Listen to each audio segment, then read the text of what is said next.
కాకుండా ఏ పనులు జరుగుతూ ఉంటే ఎదుటివాడు నువ్వు వేరువేరుగా గుర్తొస్తారో. ఇంతలోనూ ఒక పరమాత్మ చూడాలంటే తనలోనూ ఎదుటివాడులోనూ అంటే నువ్వు చెప్పింది ఏడిచినట్టుంది అన్నాడు అనుకోండి ఎవడన్నా, వెంటనే వాడు వేరే గుర్తొస్తాడు, తను వేరే గుర్తొస్తాడు.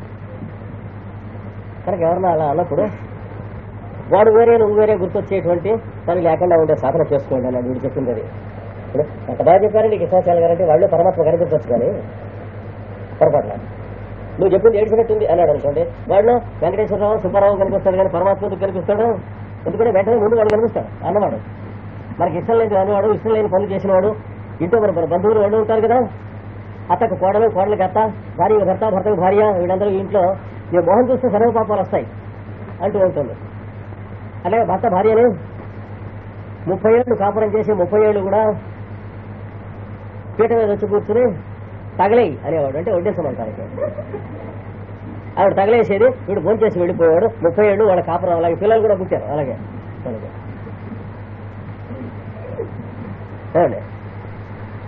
కనుక మీరు చూసుకోండి, ఏ పని చేసినా నడుగుడు మరి గడిసేనాడు శాండిల్యుడు. ఏ పని చేస్తే మీలోనూ భార్యలోనూ కూడా మొట్టమొదటి పెళ్లి చేసుకోబోయే ముందు ఆవిడ దేవుడు కనపడ్డాడు చూడండి. తర్వాత కూడా ముసలాళ్ళు అవుతున్నప్పుడు కూడా నువ్వు కోటిల్లేవాడు కొండముచ్చలే అయినప్పుడు కూడా ఇద్దరిలో అంతర్యామి కనపడాలి. ఎవరిలో అయినా సరే ఇద్దరిలో ఉన్న వాళ్ళు కనిపిస్తూ ఉండడానికి కావాల్సిన పని ఏది చేసినా దాన్ని అవిరోధేనా, అంటే దానికి విరోధం లేకుండా ఉండేట్టుగా చేయడం అని శాండిల్యుడు చెప్పినది. ఏ పనైనా చేయండి నాయన, నేను వద్దను. ఏది చేస్తే నీలోనూ ఎదుటి వాళ్ళలోనూ ఉన్నటువంటి ఆత్మ అనేటువంటి వెలుగు స్థాపించబడుతుంటే మళ్ళీ మళ్ళీ మళ్ళీ అది చేయండి అని శాండిల్య మహర్షి చెప్పాడు. ధ్యానం చేస్తున్నాం, చేస్తుంటే ఆ భగవంతుడి యొక్క దివ్యవైభవం కనిపించింది అంటే సాల్ట్ భక్తిలో. ఈ ధ్యానం చేస్తున్నవాడు కూడా వాళ్ళు కనిపించాడా లేదా, కనిపిస్తే చేయండి అది సత్యంగా అని శాండిల్యుడు చెప్పింది. సాధకుడు తను వేరే పీట వేసుకుని భగవంతుడు అంతర్యామిగా ఉన్నాడు, వీడు అంతర్యామి కంటే కొంచెం వెడంగా పీట వేసుకుని కూర్చొని కనిపిస్తుంటే ఏమి లాభం లేదు. అంతర్యామి కంటే వెడంగా వీడు ఎక్కడ కూర్చుంటే వీడు పొంద. అంతర్యామి అంటే అయితే మొత్తంలో ఉన్నవాడని కాదు, వీడొక్కడికి గడ్డు వాక్యం ఉంటుందా. కానీ ఎదుర్కొండారో అంత యుద్ధంతో అంతర్యామి తను వేరే యువతలు తను వెళ్ళిపోతుంటా, ఇది లాభం లేదు. ఎంత ధ్యానం చేసినా లాభం లేదు. అది శాండిల్య గారు చెప్పినటువంటిది. చెప్పాను విశ్వరూపం బొమ్మ వేసి అర్జునుడు యువతల నుంచి దండం పెడుతున్నట్టు వేసాడు క్యాలెండర్లో. దాని విశ్వరూపం కనుకైతే యువతలు ఎక్కడి నుంచి ఉంటారు అర్జునుడు అంటే క్యాలెండర్ మార్గంలోనే, అంటే విశ్వం అంతా క్యాలెండర్ మార్గం లోపలే ఉంది. అలాంటి అజ్ఞానానికి దారి తీయకుండా ఉండే ధ్యానం చేసుకోండి, పూజ చేసుకోండి, అర్చన చేసుకోండి, మీరు ఏదైనా చేసుకోండి. దానికి అవిరోధం, ఆత్మరతికి అవిరోధం కనుక జరిగినట్లయితే, అవిరోధంగా జరిగేటట్లయితే భోజనం ఎదుటివాడు చేసినా నువ్వు చేసినా శరీరాన్ని పోషించడం కోసం కనుకైతే చేయండి. లేదా ఎదుటివాడు వస్తూ ఉంటే తాను భోజనం చేయడం కాసేపు పోస్ట్ పోన్ చేసుకుని దానివల్ల ఎదుటివాడు మనము వేరే వేరే అవుతాం. ఇది కొంచెం కష్టమే లేదు, మంచిదే. కానీ ఇప్పట్లో ఈ జన్మలో లాభం లేదు సాధన అన్నాడు భక్తి శాస్త్రం. ఇష్టమైతే నిష్టమైతే ఎవడిష్టం అడిది. మీరు నా ఇంటికి వస్తున్నారని చెప్పి అరగంట ముందు తెలిసినట్లయితే నేను ఇంటి వచ్చి వెళ్ళిపోయాను అనుకోండి, మీకు కనిపించకుండా ఉండాలంటే నేను నా ఇష్టం అది ఎందుకు వెళ్ళిపోకూడదు. కాకపోతే భక్తికి సంబంధించి ఈ జన్మలో లాభం లేదు అంతేగాని అన్నాడు. భక్తి కావాలంటే అవి చేయొద్దు, అంతేగాని మీరు అసలు చేయొద్దు అంటాం లేదు, మీరు కావాలంటే చేసుకోండి. కనుక యోగ సాధనలో భక్తి సాధనలో ఆత్మరతికి అవిరోధ మార్గంలో వెళుతూ ఉన్నట్లయితే, అంటే నేను తాను అనేటువంటి పరం నిరంతరం అనుభవం కలుగుతూ ఉండేటువంటి పరిస్థితి వస్తున్నట్లయితే భార్య కనిపిస్తుంది, అందులో అంతర్యామి తెలిగ్గా కనిపిస్తుంది. భార్య ఇష్టం కదా అంటే తర్వాత అలా ఆ కూర్చొని భార్యతో మాట్లాడుతుండగా ఆ గుమ్మం మీద తేలు కనిపిస్తుంది. అక్కడ అంతర్యామి కనిపిస్తుంది, దానిలో వృశ్చిక రాశి కనిపిస్తుంది. అందులో కూడా అంతర్యామి కనిపిస్తే నీ సాధన భక్తి సాధన కింద లెక్క. అంటే అర్థం తేలు కనిపించకుండా అంతర్యామి కనిపించడం అంటే అర్థం దాని మీద కాలేసి కుట్టించుకో అని అర్థం కాదు. దాన్ని చంపక్కర్లేదురా నాన్న అని అర్థం. ఎందుకంటే అది నేను చంపడానికి రావట్లేదు, అదేమన్నా మనిషి వెతికి చంపడానికి. మనిషి ఏం చేస్తాడు, తేలుందని తెలిస్తే అక్కడ ఉన్న ఇటుకరాయి తీసేయను సరే కాప ఎత్తేసి దానికి వెతికి చంపుతాడు. తేలు మనిషి కాదు కదా వెతికి చంపడానికి, దానికి ఒత్తిడి తగిలితేనే కుడుతుంది. అందుకని సకల జీవరాశుల ధర్మం తెలుసుకుని నీ భార్య వంక చూస్తూ ఉంటే అంతర్యామి ఎలా అయితే కనిపిస్తున్నాడు, తేలు వంక చూస్తున్నా కూడా అందులో కూడా అంతర్యామి ఉన్నాడు. దానికి భార్య పిల్లలు ఉన్నారు, ఆ పిల్లకాయలు కూడా చదువుకుంటున్నారు, కాలేజీకి వెళ్తున్నారు, వాళ్ళకి ఫీజులు కట్టాలి అని చెప్పి పెట్టి దాన్ని కొట్టక్కర్లేదు. మరి పూలు అంటే పూలు వచ్చేంత చోట్లకి మనపోతే మనగాళ్ళ మహావీరులు మేడం కనుక ఏం పర్లే మొట్టమొదట పాడలు పెట్టిన పూల బొమ్మలను చూసి అభ్యాసం చేయండి. గోడ మీద ఇలా నోరు తెరిచినట్టు కాండ్రు మనకి పూల బొమ్మలు ఉంటాయి, అవి చూసి రాత్రి కూడా ముందు ప్రాక్టీస్ చేయండి అన్నమాట, జ్వరం రాకుండా. కానీ ఒక స్థితి భక్తిలో వచ్చినప్పుడు మీరు పులిని చూసినా, సింహాన్ని చూసినా, ఏనుగులు చూసినా అది ఏమి చేసే స్థితిలో ఉండదు. ఎందుకంటే ఆత్మరతి అందు మీరు ఉన్నారు కనుక మీరు ఏ స్థితిలో ఉన్నారో అది కూడా అదే స్థితిలో ఉంటుంది. అరణ్యంలో ఘోరమైన మహాసర్పములతో కూడినటువంటి చెట్ల మధ్యన ఆశ్రమం కట్టుకుని ఉండేవారు కాకలపాటి గురువు గారు. అప్పుడప్పుడు గృహస్థుల అశ్వరాజులను తీసుకెళ్తూ ఉండేవాడు. మీరంతా రండి అని ఒక లారీ పంపించేవాడు. ఆ లారీ మీద జనాలంతా వేసుకుని వెళ్ళిపోయాడు సర్కస్ కంపెనీలో. అంటే ఎన్ని తేళ్లు ఎన్ని పావులు అక్కడ, కానీ ఒక్కడికి కనిపించింది అయ్యానాడే. ఎందుకు కనిపిస్తాయి? అక్కడ 2 రోజులున్న రోజులున్నాయి, 3 రోజులున్న రోజులున్నాయి, 4 రోజులున్న రోజులున్నాయి. వీళ్ళు అడుగు చూస్తూ పెడితే అదే కనిపిస్తుంది, పావే తేలే కనిపిస్తుంది. అది వస్తున్నట్టుంది, ఇది కుర్రమవుతుంది. ఎవరికి ఏనాడు కూడా దాదాపు 70-80 మందిని ఒక్కో మాట నేను తీసుకెళ్ళాను ఆయన ఆశ్రమాలకి, ఇంటీరియర్స్ లోపల ఉన్నటువంటి ఆశ్రమాలకి. ఎక్కడ ఎవరికి ఒక పావు కానీ ఒక తేలు కానీ ఆయన చూపిస్తానంటే కనపడాల్సిందే కానీ లేకపోతే కనిపించేవి కాదు. అది ఆత్మరత అంటే. ఎందుకని వాటన్నిటిలోనూ ఆయనే ఉంటాడు. పులి కొండ మీద చూపిస్తాడు, అదిగో ఆయన చూడు పులి మేక నీళ్లు తాగుతున్నాయి. ఎలా చదువుతాయంటే జువాలజీ ప్రకారం మనకు కలిపి మనం ఎరుగున్నది యూనివర్సిటీ క్లాసులు తప్ప ఇంకేం అరగం కదా. మన బతుకు ప్రపంచంలోకి వెళితే తెలుస్తుంది. అరణ్యంలోకి వెళ్ళామా తెచ్చామా అనడానా? అడవిలోకి వెళ్ళి తపస్సు చేయడం తర్వాత అసలు అడవిలోకి వెళ్ళామా అని ఒంటరిగా అయితే ఎవడో ఫారెస్ట్ రేంజర్లని వాళ్ళ ఆఫీసర్లను తీసుకుని కాదు. తుపాకులు కూడా మనం తీసుకెళ్తే లాభం లేదు. ఆ పులి ఏం చేస్తుంది, అది కూర్చునే మనం పేల్చేస్తుంది. మనకు తెలుసు మన తుపాకి రాదు, దాన్ని తెలిస్తే ఆ తుపాకి పెట్టి కొడుతుంది. కనుక ఆత్మరతికి అవిరోధముగా ప్రవర్తించడం వలన తెల్లవారులేచి సాయంత్రం దాకా చూసేవాళ్ళ ఆశ్చర్యం. వాటన్నింటిలోనూ కూడా సమస్త జీవరాశుల్లో ఆయన ఉండేవాడు. అది వాళ్ళు సాధిస్తారు. అది ఆత్మరతి అంటే. అంటే నేను తాను అనేటువంటి వెలుగే ఎన్నింటిలోనూ ఉంటుంది. అక్కడ ఉన్న చెట్లలో, ఆ చెట్ల మీద తిరుగుతున్నటువంటి సమస్త జీవరాశుల్లో అంటే చెట్ల మీద తేళ్లు ఉంటాయి, పావులు ఉంటాయి. ఆ చెట్ల కింద మనుషులు కూర్చుని ఉంటారు. వీళ్ళ మీద అవి పడవు, వాళ్ళ మీద వీళ్ళు పడరు. తేలుస్తుంది ఎవరు చెప్పుకుని ఉంటుంటే పైన తేలు పడుతుంది అక్కడ. ఎందుకంటే ఇద్దరు జీవరాశుల మధ్యన న్యాచురల్ టెలిపతి ఎప్పుడూ ఉన్నది. వీడికి అదిగో పాము అలాంటి భస్త్రం అక్కడ లేస్తుంది దూరం నుంచి పులే అది కొంచెం అది ఇలా చూస్తుంది. వీడు పులైపోతాడు. అది న్యాచురల్ టెలిపతి. వీడికి పాము అనేటువంటి దృష్టితో చూడకుండా ఉంటే దాని ద్వారా వెళ్ళిపోతుంది. గొంతులోకి రాదు వీడికి. మైండ్లో పావు అంటూ ఉంటాడు, నోరు మాత్రం పా అంటూ ఉంటుంది. అది అక్కడ నిల్చుంటుంది. వీడికి అటు ఇటు తెలుసుకునే వరకు దానికే కష్టం నువ్వే తెలుసుకోవాల్సింది. వీళ్ళు నేను పావు కనుక అయితే కాటేస్తాను, నువ్వు పావును పిలిచావు కనుక, కాదైతే నా దాన్ని నేను విడిపోతాను అంటుంది. అంటే చిన్న రహస్యం ఆ మాత్రం పూర్తి. కనుక ఆత్మరతి అవిరోధేన. ఇట్లాంటి మార్గానికి అవిరోధములైన పనులు ఏదైనా చేయటమైనా సరే దాన్ని భక్తి సాధన అని శాండిల్య మహర్షి చెప్పింది ఇదేంటి.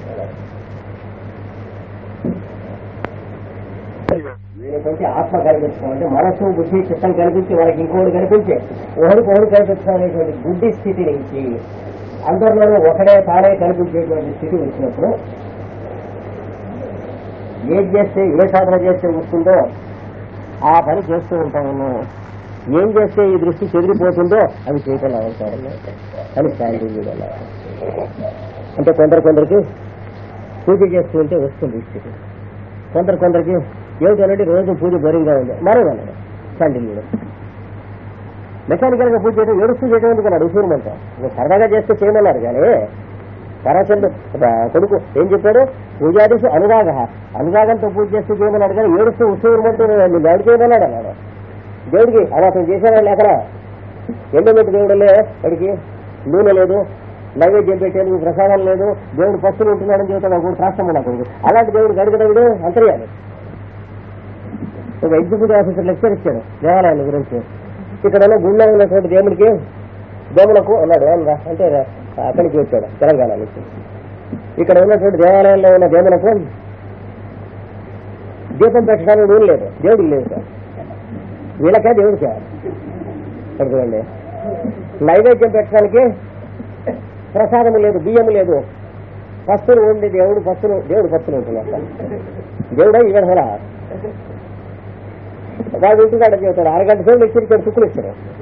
అంచేత ఈ దేవాలయాన్ని మీ ఊరు వాళ్ళంతా పోషించుకుంటున్నాడు. ఎందుకంటే దాని పేరు లాస్ట్ వీడి తినేస్తున్నాడు. తర్వాత నెలకో పాటు వీడు వస్తాడు, వీడి కోసం వామాచారం చేయడానికి 500 అవుతుంది ఒక రోజు ఉంటే. ఇప్పుడు గుడ్లు చెల్లు. అందుకని అర్చన చేస్తేనే వస్తుందని అనుకోకండి అన్నాడు. ఇది శాంతిజుడు ఒక కొమ్మ తీసేసాడు. అర్చన చేస్తే రాకపోతే ఏం చేస్తే వస్తుందో చేయండి అన్నాడు. తలకాయ గొడవ చేసి కొట్టుకుంటూ వస్తుందని కొట్టుకోన్నాడు. నువ్వు ఎవరితోకే ఉండేవాడు. సంగీతం వింటే వస్తుంది అంటే సంగీతం చేయి, త్యాగరాజు మొదలైనటువంటి వాళ్ళ ప్రకారంగా సంగీత సాధన చేయాలన్నాడు. ఏదో శిల్పం చేస్తే వస్తుంది చెయ్యి, నీకేం చేస్తే వస్తుందో అది చేయి, ఏం చేస్తే ఆగిపోతుందో దాని జోలికి వెళ్ళకు. ఇది వాడు చెప్పాడు చెప్పగా. తర్వాత 19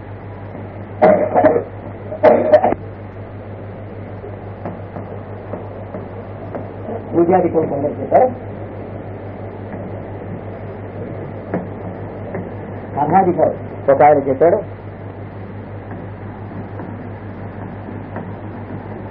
ఆత్మరకు ఒక ఆయన చెప్పాడు. 3 మతాలు చెప్పాడు.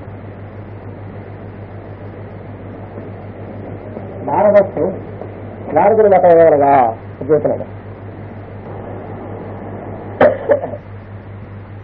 నారదస్తు తదర్పితాశిరాచారత తద్విరోధి స్మరణే పరమ వ్యాసుల చేసి. నారదులు ఏం చెప్పేట, ఈ 3 ఉన్నాయి కదండి అన్నాడు. తర్వాత సూత్రంలో గురించి ఈ 3 కాదు 30 మంది ఋషులు చెప్పినా కూడా ఇంకా రాసుకోవడం కావాలంటే అన్నాడు. రాసుకుని ఇందులో ఏదైనా సరే మీ ఇష్టం, 1 కానీ 2 కానీ 3 కానీ 10 కానీ 4 కానీ అన్నీ కానీ ఆచరిస్తూ ఉన్నప్పుడు ఆ ఆచరించింది వాడి ఎందుకు సమర్పణ బుద్ధితో ఆచరిస్తే భక్తి సాధన అవుతుంది. మీ ఇష్టం ఏం చేసినా సరే, అన్ని చేసినా సరే, ఒకటి చేసినా సరే అన్నది. అది ఈ చెప్పబడినటువంటి దాంట్లో రిజల్ట్. నారద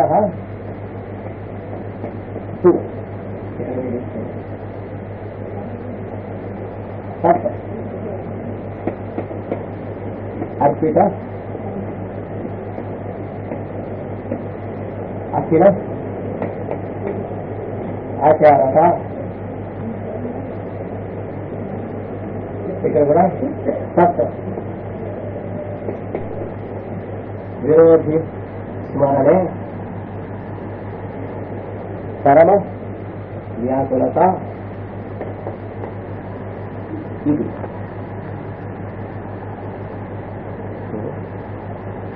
నారద అటు నారదుడు మాత్రము. అంటే మాత్రం అంటే గర్గుడు ఎలా చెప్పాడు, పారాశేజుడు ఎలా చెప్పాడు, సాంజీలుడు. నారదుడు మాత్రం అంటే సంతోషం అని చెప్పడం అదే కదా. ఇందులో ఏ ఒక్కదాన్ని భక్తులు అని చెప్పదలుచుకోలేదు అన్నాడు.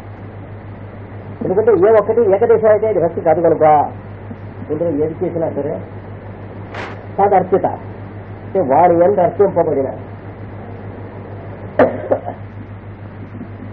వాని ఎంత అర్పింపబడిన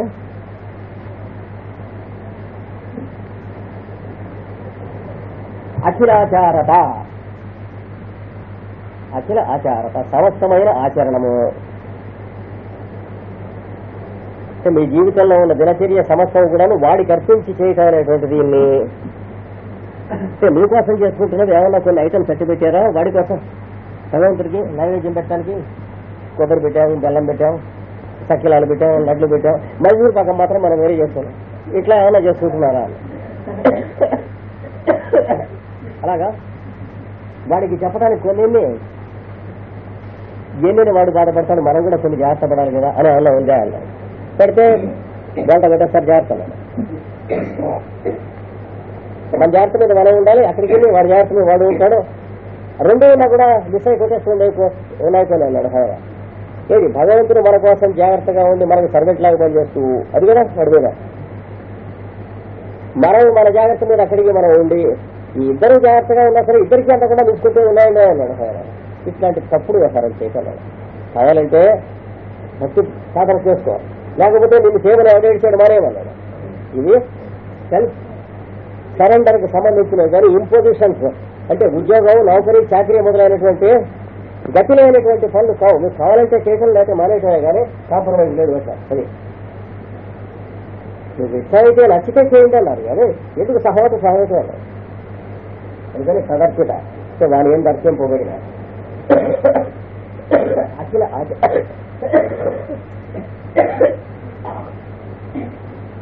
అఖిల ఆచారత అంటే సమస్తము ఆచరణం చేయటం. అన్నం తింటాం కూడా అలా సరే. మనకి నచ్చిన రుచి ఎందుకు వస్తాయండి? సమస్య అభిప్రాయాలు ఎన్నొస్తాయి, డౌట్స్. ఈ బుర్ర అంటే ఏంటి, ఏళ్ళు జర్లు అన్నీ ఉంటాయి, బోల్డెన్ డౌట్స్ వస్తాయి. మనకు నచ్చిన వండుకోవచ్చా అండి అన్నాడు. మనకు నచ్చిన వండుకుని వాడికి నైవేద్యం పెడితే చూపులాడుతున్నా. అందుకని ఈ మనకు నచ్చిన అనేటువంటి దరిద్రం వదిలేసేస్తే మిగతా మామూలే. బుర్రలో ఉన్న దరిద్రం పోవాలి, అంతకంటే ఏం లేదు. అంటే దేవుడికి గణపతికి ఉండరాళ్ళు అన్నారు, నాకు ఉండరాళ్ళు అంటే ఐ డోంట్ రిలీజ్ అన్నాడు. ఇప్పుడు పాయసం కూడా చేసుకోవచ్చు, పాయసం చేసుకో, గణపతి నువ్వు ఉండరాళ్ళు పెట్టకపోతే ఏడు చెట్లు 1,00,000 మంది పెడుతున్నారు. నువ్వు పెట్టకపోతే పెద్ద నష్టం లేదు. నువ్వు భక్తితో పెడితే పాయసం పెట్టినా, పాలు ఇచ్చినా, ఏం పెట్టా కూడా అవుతాడు, ఏం పర్వాలా. ఆ ఉండరాళ్ళే పెట్టాలట. అంటే బంగారు గిన్నెలో ఉండరాళ్ళు పెట్టినా నువ్వు నైవేద్యం పెట్టి భక్తిగా నేను దగ్గర లేకపోతే ఆ బంగారు గిన్నెలో నువ్వు నీ భార్య పిల్లలు తినాల్సిన వాడని తిన్నావు. కనుక సమస్తమైన పనులు వాడికి కావాల్సిన అన్ని నైవేద్యం పెట్టాం, వాడికి కావాల్సిన పూజ అర్చన మొదలైనటువంటివి చేశాం. మరి నాకు కావాల్సిన మా అమ్మాయికి పెళ్లి ఇది లాభం. అక్కడికి 3 ఏళ్ళ నుంచి చేస్తున్నాం పూజ, పిల్లకి ఏది పెళ్ళేది. అప్పుడు వాడు అడుగుతాడు, ఎరా పొండాకు గారు ఇందుకోసం చేస్తున్నా అని చెప్పావా అని అడగడం కళ్ళ కనిపించు చెప్పలేదు.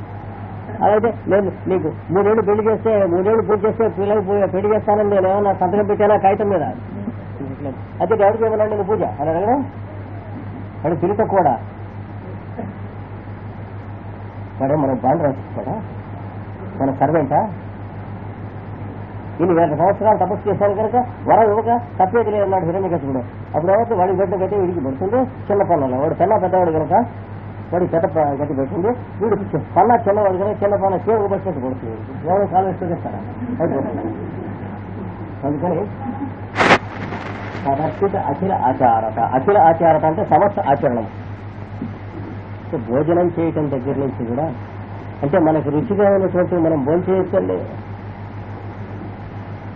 తగలే ప్రశ్న అంటే ఎందుకంటే మనకి ఈ ప్రశ్న రాకుండా భోజనం చేసే చోట్లు చాలా ఉన్నాయి. కానీ భగవంతుడు జ్ఞాపకం వచ్చినప్పుడు ఆ సొల్యూషన్ జ్ఞాపకం రాదు. ఉదాహరణకి కొత్తగా కాపురానికి వచ్చినటువంటి భార్య పురిటికి వెళితే వంట చేసుకుంటూ భర్త ఆ భార్య ఏంటి మనస్సు పెట్టుకుని తింటున్నాడు అనుకోండి, వాడు రుచి కోసం తింటున్నాడా? ఏమండి ఇది ఆవిడికి ఇష్టం అని తింటున్నాడు అనుకోండి, అది తన రుచా ఆవిడ రుచా? ఏ భార్య పాటు చేయడా దేవుడు? నిన్ను దేవుడిని పూజ చేయమని ఎవడేడ్చాడు? భార్య పాటు దేవుడు చేయనటువంటి సన్నాసులందరూ కూడా దేవుడిని పూజ చేయడు. భార్య ఊరికి ఇడితే బెంగెట్టుకున్న భర్త అన్నం తింటూ ఉంటే ఆ ఆహారం రుచికరమైనటువంటి వస్తువు చేసి పెట్టినా కానీ రుచిగా ఉంటుందా? ఏమండి నాయన బెండకాయ కూర చేశాను, నీకు చాలా ఇష్టం తినట్టుంది తల్లి రుచింది అంటే నోరు దిగటం లేదమ్మా, 3 రోజులు అయింది అది ఊరికి వెళ్ళి అంటాడు. ఏది కొత్తగా కాపురానికి వచ్చినటువంటి భార్య ఊరికి వెళ్ళింది. అలా తినాలని బుద్ధి లేదా గడ్డి తిన్నట్టు అడుగుతాడు ప్రశ్న. తదర్పిత అంటే తదర్పిత అంటే ఆవిడకి అర్పించిన అనేటువంటి ఎన్ని మాట చేసాం. అది ఆవిడ కనుక అర్పించావు కనుక వెనక్కి తిరిగి నీకు కొట్టింది. కానీ ఇది ఆవిడ పుట్టింటికి వెళ్ళటం, ఆవిడకి 99 జ్వరం రావటం, ప్రాణం గిలగిలగిలాడిపోతుంది. ఆవిడికి నడి పట్టేయటం అయిపోయింది అంటూ ఉంటుంది. వీడికి అయిపోతుంది, మనసు లాగేస్తూ ఉంటుంది. ఏం చేత ఆవిడ మీద ప్రేమ కలిగి వీడు ధ్యానం చేస్తూనే ఉన్నాడు. ఇందులో కావాల్సిన పాయింట్ పెట్టాడు కానీ తదర్పితం జరగలేదు. ఆవిడ తనకు అర్పించుకున్నాడు దౌర్భాగ్యంలో. అంతేనా ఓ ఓ ఓ అంటూ ఉంటుంది వాడు అంటూ ఉంటుంది. ఎక్కడో పెళ్ళి ఎక్కడో తెలియదు ఓ ఓ అంటూ ఉంటుంది. డాక్టర్ దగ్గర తీసుకుంటే వాడు ఎక్కడో తెలియదు, డాక్టర్గా తెలియదు. అందుకని అద్భుతాచరాచారత అన్నదానికి చక్కగా అర్థం చేసుకోవాలి జీవితంలో. కురవాడికి చెప్పి ఆ గణపతి ఇచ్చాడు, సంతోషం, మంచి మాట అలా. లేదా ఆ గోపాలమే ఇచ్చాడు, గోపాల మాత్రం చేయించాడు. చూడు 8 ఏళ్ళు గోపాలం చేస్తే వీడికి 1000 పూచాడు.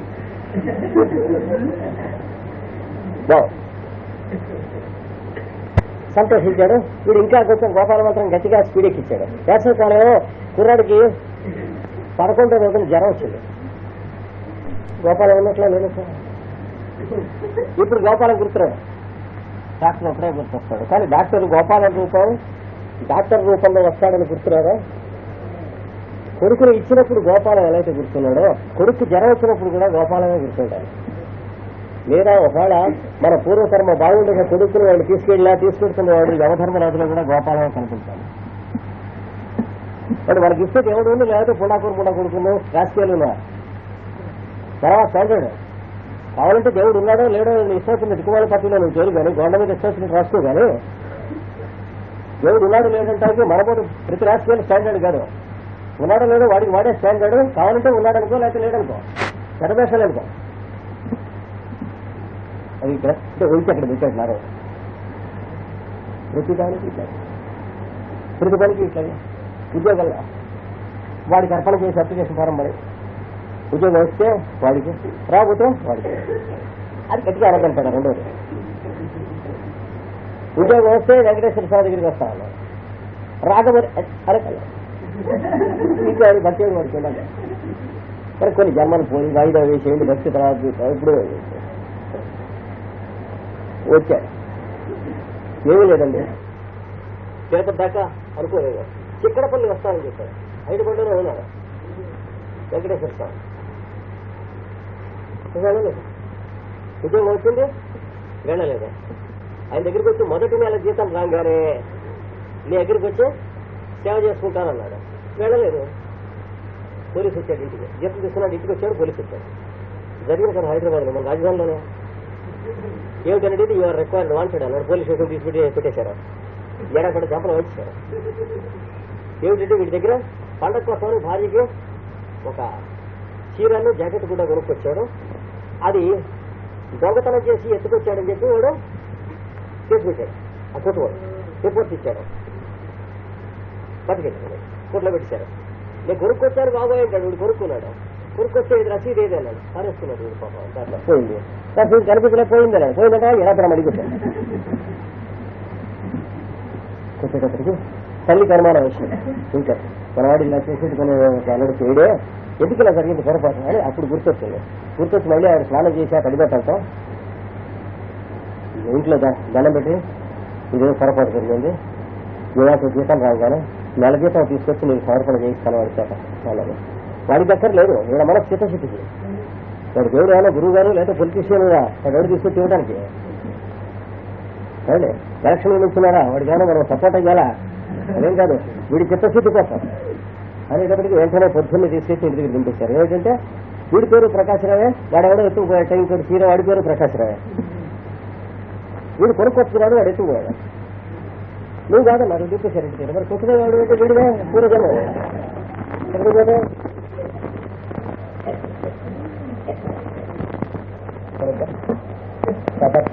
అక్షరాచారత వాడికి అలాంటి తంతున్నప్పుడు కూడా వెంకటేశ్వర స్వామి తంతున్నాడని గుర్తుంటే భక్తి. లేకపోతే ఉద్యోగం వచ్చినప్పుడు వెంకటేశ్వర స్వామిని తంతున్నప్పుడు వాడెక్కడున్నాడు అని అనుకుంటే భక్తి ఏమి మొహం. అఖిలాచారత అంటే అఖిలము ఆచరించుట, భక్తి లక్షణము. సమర్పణ బుద్ధితో భోజనం చేస్తున్నా కూడా ఉయ్యాల్లో కుర్రాడు ఏడుస్తూ ఉంటే తల్లి భోజనం చేస్తూ ఉంటుంది.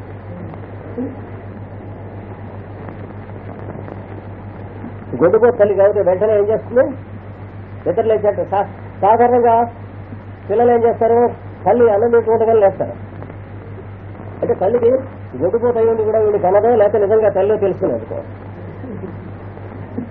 అదేం చేస్తే వెంటనే చేయగడుకుని లేచి వెళ్ళి వాడిని ఎత్తుకుని ఆడించి మళ్ళీ అన్నం తింటుంది, లేకపోతే చేతిలో వేసుకుని వాడికి పాలిస్తున్నాను అన్నం తింటుంది. అంటే ఇప్పుడు అన్నం తింటాం అనేటువంటిది వీడికి ఏ విధమైనటువంటి ప్రాముఖ్యం వహించింది, శరీర పోషణ కోసమే కానీ రుచి కోసం కాదనే స్థితి వచ్చింది. అలా కాకుండా కొందరు గొడ్డు తల్లులు ఉంటారు. వాడు ఏడుస్తున్నా సరే నువ్వు షడ్రసోపేతంగా భోజనం చేసే అయిన తర్వాత అప్పుడు వెళ్తారా, వెళ్ళి ఏమొచ్చింది ఇతలకి ఏం పడిపోయింది అది వాడు వీళ్ళని ఏడుస్తూ అడుగుతూ ఉంటాడు. దేవుడు ఆ రూపంలో వీళ్ళకి తెలియదు, సిగ్గు లేక వీడు వాళ్ళని అడుగుతూ ఉంటాడు ఏం పడిపోయింది అంటే ఏం చేస్తే ఏం పడిపోయిందో అడగటం వాడు అడగటం. చదువుకున్నా జ్ఞానం రాదు అలాంటి చోట. ఇద్దరు పోస్ట్ గ్రాడ్యుయేట్లే భార్య భర్త కూడాను కాంటెక్స్ లో పనిచేస్తున్నారు. మొట్టమొదటి బంధుకు మనోజ్యోతిలో వచ్చారు కాంటెక్స్ లో. కుర్రవాడికి దగ్గుగా ఉందని వచ్చారు, మంది ఇచ్చారు, మర్నాడు తీసుకున్నాం. మర్నాడు వచ్చాక కుర్రవాడికి ఎలా ఉందని అడిగితే నా వయసుకి రాత్రి అంతా నిద్రలేదు అన్నాడు. అంటే ఇద్దరు గ్రాడ్యుయేట్స్ పోస్ట్ గ్రాడ్యుయేట్స్ అయ్యేది కూడా ఇంకా మానవ జన్మలోకి రాలేదు, 2 కాళ్ళు వచ్చి కూడా. అంటే అన్నం తింటాం నిద్రపోవటం వాళ్ళ కోసమే కానీ వాడి కోసం లేదు. ఇంకా రాత్రి కుర్రవాడి కోసం వీళ్ళు గడిపినటువంటి టైం లేదు, వాళ్ళ కోసం గడిపినటువంటి టైమే కనుక ఇంకా 2 కాళ్ళు రాలేదు. అప్పుడప్పుడు ఇక్కడ ఇప్పుడు మళ్ళీ కనబడుతున్నా కనుక 2 మాటలు వ్యక్తించి కుర్రాడికి ఎట్టా ఉందని అడిగినా నా వయసు నిద్రలేదు రేస్తలేదు అంటే వీడు తగ్గుతున్నాడు. కుర్రాడు ఈ రాష్ట్రం తగ్గుతున్నాడు, నువ్వేం చేస్తావు మంది అవుతాను అడుగుతాడు. కనుక తదర్పిత అఖిలాచారత అన్న దానికి ప్రతిక్షణం మనం చేసేటువంటి పనులకు దాంట్లో ఉంటుంది అన్నాడు నారదుడు. ఇవన్నీ కూడా కలపండి అన్నాడు. కలిసి తర్వాత తద్విరోధి స్మరణే, దానికి వ్యతిరేకమైనటువంటిది స్మరణకు వచ్చినప్పుడు అంటే కుర్రవాడు ఏడుస్తున్నాడు అనేది గుర్తు రాకుండా మనం భోంచేయడానికి అడ్డం వస్తుంది అని గుర్తొచ్చినప్పుడు పరమ వ్యాకులత, ప్రాణం గిలగిలాడిపోవాలి. ఏంటో ఇట్లాంటి దిక్కు వల్ల ఎవరైనా సజెస్ట్ చేసినా కూడా ఏంటి వాడు అలాగే ఏడుస్తుంటాడు తిను అంటుంది పక్కన వాడే. వాడికి కావాల్సిన పాలు అవి పట్టావు కదా, అందుకంటే ఏం కావాలి కదా అని కొడుకుని ఏడం తిని ఏం పర్లేదు నేను ఉన్నా కదా అనుకోండి. ఇది ఉంటుంది రాజమ్మ, దానికంటే గుండు మోపుతుంది.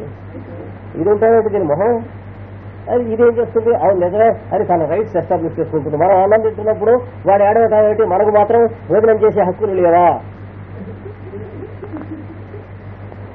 అంటే బాధ్యతల 2 కాళ్ల సామ్రాజ్యం నుంచి హక్కుల 4 కాళ్ల సామ్రాజ్యం, గీతలు కొమ్ములు ఉన్న సామ్రాజ్యంలోకి అడుగు పెడుతున్నారు చూసారా. కనుక తద్విరోధి స్మరణ అలాంటివి ఏమైనా వస్తే దాని వ్యతిరేకమైనటువంటి స్మరణ ఏదన్నా ఎవరు తీసుకొచ్చినా అక్కడ వచ్చిన పరిస్థితుల్లో వచ్చినా గిరగిరగిరలు ఆడిపోవాలి మనస్సు. ఏమిటి మళ్ళీ వెంటనే దాంట్లోకి వెళ్ళాలి మనస్సు. కుర్రవాడు నీ ఇంటి దగ్గర పడుకోబెట్టి సినిమాకి వచ్చిన ఆయన భర్త కనుక ఎక్కించుకుని వచ్చాడు స్కూటర్గా సుధాన్ గారు ఎక్కించుకుని వస్తే సినిమా అయిన తర్వాత సర్కస్కు పోదామని. అంటే వాడు జంతువే సర్కస్ లో ఇది జంతువే, ఇంకా మానవ జన్మ ఎత్తలేదు. అంటే ఇంటి దగ్గర కుర్రాడు పడుకోబెట్టి వచ్చావు అనేది లాగా ఈ ఒక్కరోజే కదా, ఈ రోజు వాడు కుర్రాడి దగ్గర ఉంటాను లేదా ఏం పర్లేదా సర్కస్కి వెళ్ళా. అయిన తర్వాత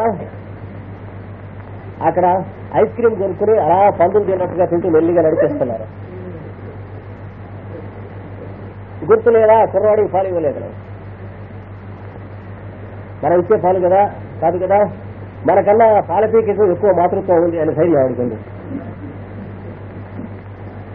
అంచేత ఎవరు వాళ్ళు పాలు కట్టేస్తారు, అది తాగాల పడి ఏడుస్తూ. అందుకే పిల్లలు కూడా అలాగా వస్తువుల్లాగా బొమ్మల్లాగా డబ్బాల్లాగా తయారవుతారు, మనుషులలో తయారయ్యారు. ఎందుకంటే చైతన్యవంతంగా పెంచడం తల్లిదండ్రులు పెంచితేనే పిల్లలు చైతన్యవంతంగా తయారవుతారు, లేకపోతే వాళ్ళు కూడా ఇలా చిత్తుల్లాగా తయారవుతారు. నాకు